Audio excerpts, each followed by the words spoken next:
আদেশ করুন মালিক, আমাকে কি করতে হবে? অনেক দূর থেকে এসেছি, গত 3 দিন হলো কিছুই খাইনি, তাই একটু খাবারের জন্য তোমাদের দুয়ারে দাঁড়িয়েছি। দাও দাও, রুটি দুটো বুড়ো বাবাকে দিয়ে দাও।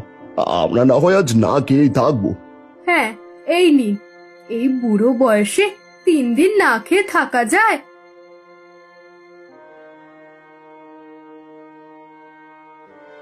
এই গ্রামে আমি সবার বাড়ি বাড়ি ঘুরেছি, সবার বাড়িতে খাবার থাকতেও কেউ আমাকে এক মুঠো খাবার দেয়নি, আর তোমাদের শেষ খাবারটুকু আমাকে দিয়ে দিলে।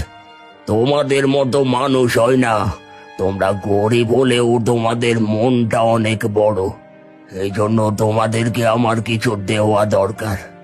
না না, আপনার কিছুই দিতে হবে না। তাই বললে কি হয়? এই নাও, এটা রাখো। আমার কাছে তোমাদেরকে দেওয়ার মতো দামি কিছু নেই, সামান্য এই আংটিটা ছিল, এটা রাখো, হয়তো তোমার দুঃসময় কাজে লাগতে পারে। না না বাবা, আপনাকে কিছুই দিতে হবে না। এটা আপনার কাছে রেখে দিন, আপনার কাজে লাগবে। এটা আমার কাজে লাগবে না, এটা তোমার কাজে লাগবে। বললাম রেখে দাও।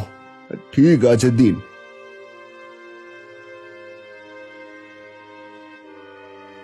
এবার আমি যাই।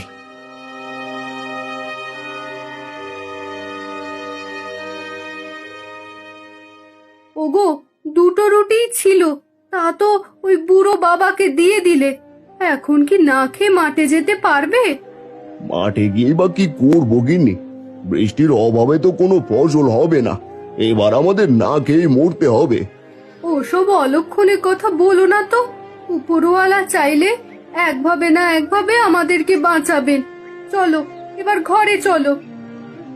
ঘরে তো যাব, কিন্তু বাবার দেওয়া আংটিটা কি করব? আংটিটা দেখে তো মনে হচ্ছে এটা সোনাও না রূপও না। সোনা রূপো বা কিছু একটা হলে তাও বাজারে গিয়ে বিক্রি করা যেত। যেহেতু সোনা রূপা নয়, তাহলে নিজের আঙুলে পরে রাখো। আঙুলে পরে রাখলে কি চলবে? এখন যে পেটে দানা পানি কিছুই নেই, তার একটা ব্যবস্থা করতে হবে তো। তার মানে তুমি কি ওই আংটি বিক্রি করার কথা ভাবছো? হ্যাঁ, সেটাই ভাবছি। কিন্তু তোমার ওই আংটি সোনারও না রূপোরও না, তাহলে ওটা কে কিনবে? সোনা রূপা হলেও অন্য কিছু হতে পারে। যাই একবার স্বর্ণকারের কাছে গিয়ে দেখি, যদি অল্প টাকায় হলেও বেচতে পারি, তাহলে রাতে শুকনো রুটির ব্যবস্থা হয়ে যাবে। ঠিক আছে,